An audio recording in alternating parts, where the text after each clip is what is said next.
Hello friends, welcome back to my channel. இன்னைக்கு இஷ்கியாவுடைய part 6க்குள்ளே entry ஆக போகிறோம். வாங்க வீடியோக்குள்ளே போகலாம். லாஸ்ட் எபிசோடில் நான் போஸ்ட் பண்ணியிருந்தேன். நம்ம ஹீரோயினோட அக்கா கறி அந்த நம்ம ஹீரோயின் வீட்டுக்கே போயிட்டு வைப் பண்ணிவிட்டு வீட்டுக்கு வந்திருப்பா. இந்த பக்கம் நம்ம ஹீரோயினோட அக்கா கறிக்கு, அதாவது அவள் லவ்வருக்கு ஃபோன் பண்ணுவான். இந்த பக்கம் பார்த்தா அவன் புருஷன் தூங்காமல் தான் முழிச்சிட்டு இருப்பான். இவள் போகிறது எல்லாமே அவன் பார்த்துட்டு தான் இருப்பான். இந்த பக்கம் போய் அவன், நீ எதுக்கு இந்த டைம் கால் பண்ண ஹம்சா அப்படின்னு சொல்லி கேட்பா. இல்லை, நான் அவனுக்கு தேங்க்ஸ் சொல்லலான்னு தான் கால் பண்ணேன். அதுக்கு இந்த டைமில் யாராவது கால் பண்ணுவாங்க அப்படின்னு சொல்லிட்டு அவன் கேட்பா. நான் தூங்க போகணும், அசீம் உள்ள தூங்கிட்டு இருக்காரு அப்படின்னு சொல்லி சொல்லுவா. நீ தூங்கலாம், அப்புறமேட்டு போ, நான் பேசணும் அப்படின்னு சொல்லிட்டு, இன்றைக்கி நீ அழகாக இருந்த அந்த பிளாக் ட்ரெஸ்ஸு பார்க்க ரொம்ப நல்லா இருந்துச்சு, தேங்க்யூ அப்படின்னு சொல்லி சொல்லுவான். நீ தேங்க்யூ சொல்லிட்டியா, நான் போகலாமா அப்படின்னு சொல்லி சொல்லுவா. அவனும் சரி, இப்போ நீ இனிமேல் தூங்க போ, நாளைக்கு பேசிக்கலாம் அப்படின்னு சொல்லிட்டு ஃபோன் வச்சிருவான். அவளும் போய் தூங்குவா. இது எல்லாத்தையும் அவன் புருஷன்காரன் பார்த்துட்டு தான் இருப்பான். அவளோட புருஷன்காரனுக்கு கொஞ்சம் டவுட் வருது, என்னமோ பண்ணுறா, ஆனால் என்னதான் தெரியல அப்படின்னு சொல்லிட்டு யோசிச்சுட்டு இருப்பான். இந்த பக்கம் நம்ம வில்லிக்காரி ஹீரோயின் தேடிட்டே வருவா. நீ என்ன தேடி வந்திருக்க அப்படின்னு சொல்லிட்டு ஹீரோயினும் கேட்பா. ஒன்றும் இல்லை, சும்மா தான் உன்னை பார்த்துட்டு போகலாம் அப்படின்னு சொல்லிட்டு வந்தேன் அப்படின்னு சொல்லுவா. அப்படியா, நீ அப்படிலாம் வரமாட்டியே, இது புதுசாக இருக்கே அப்படின்னு சொல்லி கேட்பா. அதுக்கு அவளும், அதெல்லாம் எதுவும் பிரச்சனை இல்லை, நீ என் கூட சண்டை போடுறது நிறுத்து. அது மட்டும் இல்லை, நான் உன் கூட சண்டை போட்டு எனக்கு என்ன பிரயோஜனம் இருக்குது, அது மட்டும் இல்லை உன் லைஃப்பில் இன்னும் நீ போட வேண்டிய சண்டைகள் ரொம்ப நிறையா இருக்குது அப்படின்னு சொல்லி குதர்க்கமாக பேசுவா. ஹீரோயினுக்கு ஒன்றும் புரியாது, வேணா லூஸ் மாதிரி பேசிகிட்டு இருக்கா அப்படின்னு சொல்லி நினச்சிட்டு இருப்பா. வில்லிக்காரியும் சரி ஓகே, இன்னிலேருந்து நம்ம ஃப்ரெண்ட்ஸ் அப்படின்னு சொல்லிட்டு ஹேண்ட் ஷேக் கொடு அப்படின்னு சொல்லி கேட்பா. அவளும் ஹேண்ட் ஷேக் கொடுப்பா. சரி ஓகே பாய், நான் போயிட்டு வரேன் அப்படின்னு சொல்லிட்டு போயிடுவா. ஹீரோயினுக்கு ஒன்றும் புரியல. இந்த பக்கம் நம்ம ஹீரோயினோட அப்பாவும் அம்மாவும் உட்காந்து பேசிகிட்டு இருப்பாங்க. இங்கே பாரு, நம்ம பொண்ணு இன்னும் 2 நாள் ஹனிமூன் போகிறாங்க. இப்போ என்னோட நிலைமை நீ சொல்லி அவங்களோட மூடியும் ஸ்பாயில் பண்ணாத அப்படின்னு சொல்லிட்டு அவங்க ஒய்ஃப் கிட்ட சொல்லிட்டு இருப்பாங்க.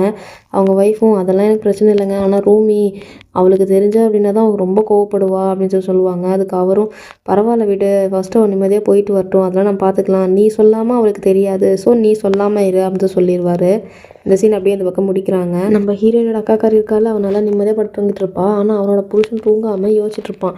இவ பண்ணது, இவ போய் பேசினது, இவன் ஃப்ரெண்டு வீட்டுக்கு போகிறேன்னு சொன்னது எல்லாமே, அவன் என்னென்ன பண்ணாலும் எல்லாத்தையுமே யோசிச்சுட்டு இருப்பான். அவனோட மனசுக்குள்ளேயே யோசிச்சுட்டு இருப்பான்.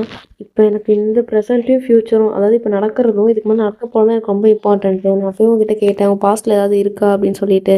நீ எதுவும் இல்லைன்னு சொல்லிட்டு, ஆனால் என் பாஸ்ட்டில் எதுவும் இல்லை சொல்கிற அளவுக்கு இருந்தது அப்படின்னு நான் கண்டிப்பாக உங்கள்கிட்ட மறைச்சிருந்துருக்க மாட்டேன் அப்படின்னு சொல்லிட்டு யோசிச்சுட்டு, அதெல்லாம் யோசிச்சுட்டே ஒரு மாதிரி அழுகிற மாதிரி உட்காந்துட்ருக்கான். இந்த பக்கம் நம்ம ஹீரோட லாஸ்ட் எக்ஸாம் இன்றைக்கி தான் நடந்துகிட்ருக்கோம். அதெல்லாம் முடிச்சுட்டு அவள் ஃப்ரெண்டு கிட்ட உட்காந்து பேசிட்டு இருப்பான். நெக்ஸ்ட்டு பாரு, என்ன நடக்க போகுதுன்னு தெரியல, எனக்கு பயமாக இருக்குடி அப்படின்னு சொல்லிட்டு இருப்பாள். அதுக்கு அவள் ஃப்ரெண்டும், நீ ஏன் நான் வரமாட்டேன் அப்படின்னு சொல்லிடக்கூடாது அப்படின்னு சொல்லிட்டு இருப்பான். அப்போ அந்த இடத்துக்கு நம்ம ஹீரோ என்ட்ரி கொடுப்பான். கொடுத்து வந்து பேசிகிட்டு இருப்பான். அவளோட ஃப்ரெண்டும், உன்னோட எக்ஸாம்லாம் எப்படி இருந்துச்சு அப்படின்னு சொல்லிட்டு கேட்பா. அவனும் நல்லா இருந்துச்சு அப்படின்னு சொல்லிக்கிட்டே ஒரு சிக்னல் கொடுப்பான், கிளம்பி இங்கேருந்து அப்படின்னு சொல்லிட்டு. அப்புறம் அவன் நம்ம ஹீரோயினோட அக்கா காரிக்கிட்ட பேசிகிட்டு இருப்பான், அதாவது அவள் லவ்வர்கிட்ட தான் பேசிகிட்டு இருப்பான்.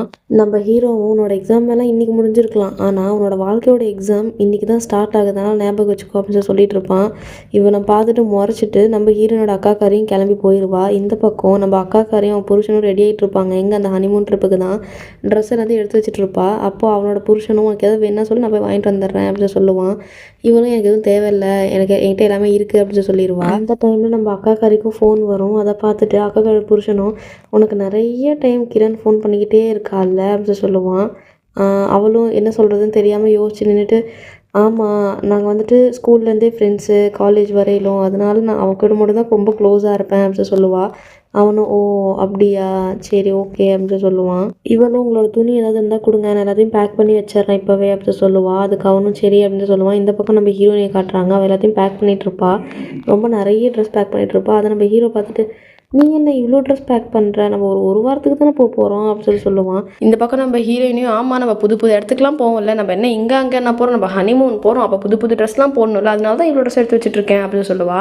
ஆமாம், ஒரு மனுஷனாக இருந்தால் ஹெல்ப் பண்ணுவாங்க, நீ மனுஷனே இல்லை அப்படின்னு சொல்லிட்டு இருப்பா. அதுக்கு அவனும், அப்படியா, சரி நீ எல்லாத்தையும் எடுத்து வச்சிட்டல, அப்படியே என்னோட தம்பிள்ஸும் எடுத்து வைய நம்ம ஹீரோ சொல்லுவான். அதுக்கு ஹீரோயினும், தம்பிள்ஸா, இங்கே தான் தம்பிள்ஸ் பிடிச்சிட்டு இருக்கேன் அப்படின்னா அங்கேயே வந்துட்டு ஹனிமூன்லேயே வந்து உனக்கு தம்பிள்ஸா முக்கியமா அப்படின்னு சொல்லிட்டு கத்திட்டு இருப்பா. தம்பிள்ஸ்லாம் என்ன எடுத்து வைக்க முடியாது அப்படின்னு சொல்லிடுவா.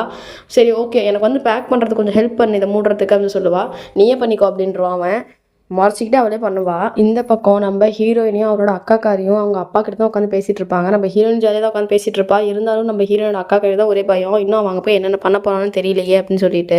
இந்த பக்கம் அப்பா வந்துட்டு நீங்கள் நல்லபடியாக போயிட்டு வாங்கம்மா, என் உடம்பு பற்றிலாம் கவலைப்படாதீங்க, நிம்மதியாக போயிட்டு வாங்க அப்படின்னு சொல்லிட்டு இருப்பாங்க. அதுக்கு நம்ம ஹீரோயின் அது எப்படி உங்களை பற்றி கவலைப்படாமலாம் இருக்க முடியும் அப்படின்னு சொல்லி கேட்டுட்டு இருப்பா. அப்புறம் அவங்க அப்பா கொஞ்சம் காசையும் கொடுப்பாங்க. அதுங்க அவங்க அக்காக்காரி என்னப்பா நீங்கள் காசுலாம் தரீங்க, என்கிட்ட இருக்குப்பா அப்படின்னு சொல்லி சொல்லுவா. ஆனால் என் தங்கச்சிக்காரி இல்லை எனக்கு காசு வேணும், உன்னோட காசு தான் நிறைய பணம் எனக்கு கிடைக்கும், நீ காசு கொடுத்தாதா அப்படின்னு சொல்லிட்டு அவங்க அப்பாவோட காசையும் வாங்கி வச்சுக்குவா. இந்த பக்கம் எல்லாரும் கிளம்புறாங்க. இந்த பக்கம் நம்ம அக்காக்காரி யோசிச்சிட்டே போவா, இன்னும் அவன் என்னென்ன பண்ண போறான்னு தெரியலையே அப்படின்னு சொல்லிட்டு. அக்காக்காரி யோசிச்சு தான் அவன் புருஷன் பார்த்துருவான், இவருக்கு வர விருப்பம் இல்லை போல இருக்கு அப்படின்னு சொல்லிட்டு அவனும் ஒரு பக்கம் யோசிச்சுட்டு வருவான். இந்த பக்கம் நம்ம ஹீரோயினை காட்டுறாங்க. அவள் வந்த உடனே அவங்க அப்பாவுக்கு தான் ஃபோன் பண்ணி, அப்பா உடம்பு பார்த்துக்கோங்க, நீங்கள் அப்படிலாம் வந்தேன், இப்படிலாம் ஜாலியாக இருந்துச்சு அப்படின்றதெல்லாம் சொல்லிட்டு இருப்பா.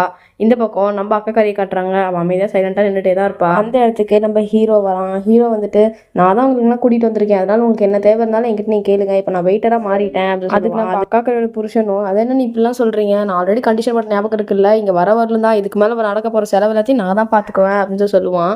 அவனும் சரி சரி ஓகே ஓகே, ஆனால் இப்போ இதெல்லாம் கம்ஃபர்டபுளாக தானே இருக்குது, எதுவும் பிரச்சனை இல்லையா அப்படின்னு சொல்லி கேட்பான். எதுவும் இல்லை அப்படின்பா. அவன் ஒய்ஃப்கிட்டையும், அதாவது அவள் லவர்கிட்டையும் கேட்பாது பிரச்சனை இல்லை அப்படின்ட்டு. அவளும் இன்னும் இல்லை அப்படின்னு சொல்லிட்டு உள்ளே போயிடுவா. இந்த பக்கம் நம்ம அக்காக்காரோட புருஷனும் வந்துட்டு, உன் மனசு இங்கே இல்லை போல இருக்கே, கராச்சிலே விட்டுட்டு வந்துட்டியா, அதாவது அவங்க ஊர் தான் கராச்சி, அங்கேயே விட்டுட்டு வந்துட்டியா அப்படின்னு சொல்லி கேட்பான். என்ன சொல்கிறீங்க அப்படின்னு சொல்லி கேட்பா அவளும். அதுக்கு அவனும், நான் சொல்லணும்னு நினைக்கல, கேட்கணும் தான் நினைக்கிறேன் அப்படின்னு சொல்லிட்டு குதர்க்கமாக பேசுவான். இவளுக்கு ஒன்றும் புரியாது, இவ திரும்பிக்குவா. இப்போ ஹீரோயினையும் ரொம்ப ரொமான்டிக்காக நம்ம ஹீரோ பார்த்துட்டு இருக்கா. பார்த்தோன்னே ஹீரோ எந்திரிச்சு, ஏன் நீ அப்படி பார்த்துட்டு இருக்க அப்படின்னு சொல்லி கேட்பான். ஆமாம், நீ ஜெட்லாக்னா கேள்விப்பட்டிருக்கியா அப்படின்னு சொல்லி சொல்லுவான். ஜெட்லாக் அப்படின்னா ஒரு ஃப்ளைட்டில் ரொம்ப நேரம் பயணம் செய்கிறது, அதை தான் அவன் பார்த்துருக்கேன். நான் பார்த்துருக்கேன், கேட்டிருக்கேன் அப்படின்னு சொல்லி சொல்லுவான். அதுக்கு ஆமாம் எனக்கு ஜெட்லாக் ஆயிடுச்சு அப்படின்னு சொல்லி சொல்லுவாள். உனக்கு ஜெட்லாக்னா தெரியுமா தெரியாதான்னு கேட்கறதுக்காக தான் கூப்பிட்டேன் அப்படின்னு சொல்லி சொல்லுவா.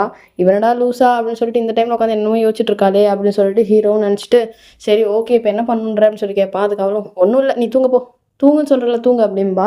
அவனும் படுத்து தூங்கிடுவான். அப்படியே இந்த பக்கம் நம்ம வில்லிக்காரி காட்டுறாங்க. நம்ம வில்லிக்காரி ஹீரோனோட மாமியார்கிட்ட போயிட்டு, ஆமாம் ஹீரோனோட அக்காக்காரி என்ன படிச்சிருக்கா அப்படின்னு சொல்லி கேட்பாங்க. அதுக்கு அவங்களும், அவன் ஏதோ மாஸ்டர்ஸ் பண்ணியிருக்கா அப்படின்னு நினைக்கிறேன் அப்படின்னு சொல்லி சொல்லுவா.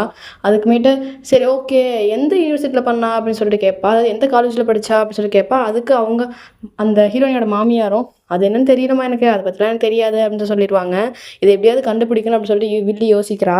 இந்த பக்கம் ஆஸ் யூஷுவல் நம்ம அக்காக்களோட புருஷன் இந்த பக்கம் உட்காந்துட்டு அவள் பேசினது, இதுக்கு முன்னாடி நடந்தது, இது எல்லாத்தையும் உட்காந்து திரும்ப ரீவைண்ட் பண்ணியே பார்த்துட்டு இருப்பான். பக்கம் அக்காக்காரி அவளோட ஃப்ரெண்டு கிட்ட தான் பேசிகிட்டு இருப்பா. என்ன தான் பண்ண போகிறேன்னு தெரியலடி அப்படின்னு சொல்லிட்டு இருப்பா. அதுக்கு அவங்களும், எத்தனை நாள் நீ இப்படி அமைதியாகவே இருப்ப அப்படின்னு சொல்லிட்டு கேட்டுட்டு இருப்பா. அவளும் உடனே, நான் என்ன பண்ணுறது, டெய்லியும் நான் என்னை பலசாலி பலசாலி பலசாலின்னு காட்டிக்கிட்டு தான் இருக்கேன் அப்படின்னு சொல்லி சொல்லுவாள். அதுக்கு அவளும், நீ ஒன்று பண்ணு, அசீமை விட, அதாவது உன் புருஷனை விட வேறு யாரும் எனக்கு முக்கியம் இல்லை அப்படின்றத நீ ஃபஸ்ட்டு அசீமுக்கு காட்டு அப்படின்னு சொல்லுவாள். சொல்லிட்டு ஃபோனை கட் பண்ணிடுவா. அவளையும் யோசிப்பா, அதுவும் கரெக்டாக தான் படுது அப்படின்னு சொல்லிட்டு. இந்த பக்கம் நம்ம ஹீரோயினை காட்டுறாங்க. அவன் ரொம்ப தூங்கிட்டு ரொம்ப டயர்டாக எந்திரிப்பான். மணி 11 ஆயிரும். என்ன 11 ஆச்சு, ஏன் நீ எழுப்பவே இல்லை அப்படின்னு சொல்லிட்டு ஹீரோ கிட்ட கேட்பா. ஆமாம் நீ தான் நேற்று ஜெட்லாக்ல தூங்கிட்டு இருந்தல்ல, அதனால தான் எழுப்ப வேண்டாம்னு நினச்சேன் அப்படின்னு சொல்லுவான். அதுக்கு அவளும், நான் என்ன தூங்குறதுக்காக ஹனிமூன் வந்தேன், தூங்குன்னு நினச்சிருந்தேன், என் வீடு அவ்வளோ பெரிய ரூமாக இருக்கே, நான் இதுக்கு இந்த சின்ன ரூமில் வந்து தூங்க போகிறேன், சரி ஓகே நான் போய் ரெடி ஆகிட்டு வரேன், நீ உடனே கிளம்புன்னு சொல்லிட்டு ஷாப்பிங் கூட்டிகிட்டு போவா. ஷாப்பிங் போயிட்டு 2 பேரும் வருவாங்க. அவகிட்ட எல்லா பேக்கையும் அந்த ஹீரோ கிட்ட கொடுத்துருவா நம்ம ஹீரோயினி. அந்த ஹீரோவும் அட்லீஸ்ட் 2-3 பேக்காவது வாங்கிக்கோ அப்படின்னு சொல்லிட்டு இருப்பான். அதெல்லாம் முடியாது, என்னால் வாங்க முடியாது அப்படின்னு சொல்லுவா. அதுக்கு அவனும் சரி ஓகே நான் கிளம்புறேன் அப்படின்னு சொல்லுவான். சரி சரி இரு நம்ம ஒன்று பண்ணலாம், நம்ம ஹோட்டல் ரூம் போயிட்டு இந்த பேக்லாம் வச்சுட்டு திரும்ப ஷாப்பிங் போகலாம் அப்படின்னு சொல்லுவா. இந்த பக்கம் அக்காக்காரி ஓடி போய் புருஷனோட கையை பிடிப்பா. அவனும் பார்ப்பான், இது என்னடா நம்ம பொண்டாட்டியா இது, இன்னைக்கு நான் பக்கத்துல வந்து உட்காராதவ இன்னைக்கு நம்ம கையை பிடிக்கிறா அப்படின்னு சொல்லிட்டு யோசிப்பான். அவளும், நான் நிறைய டைம் நிறைய விஷயங்கள் பேசணும்னு நினச்சிருக்கேன், ஆனால் எனக்கு அது டைம் தான் கிடச்சதில்லை அப்படின்னு சொல்லுவா.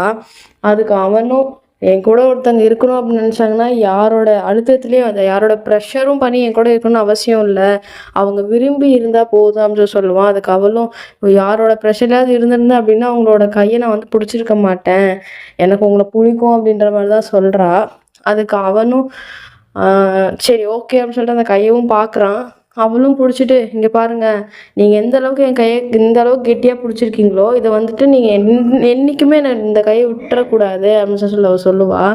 அதுக்கு அவனும், நான் எப்பயும் அதை பண்ண மாட்டேன் அப்படின்னு சொல்லுவான். அப்படியே அவங்க 2 பேரும் நடந்து போகிறாங்க. இந்த பக்கம் நம்ம ஹீரோ அதை பார்த்துட்றான். பார்த்துட்டு அவனுக்கு செம கோவம் வருது. ஓ நீ நெருக்கமாக இருக்கும்னு நினைக்கிறியா அவன் ஹஸ்பண்ட் கூட அப்படின்னு சொல்லி யோசிப்பான்.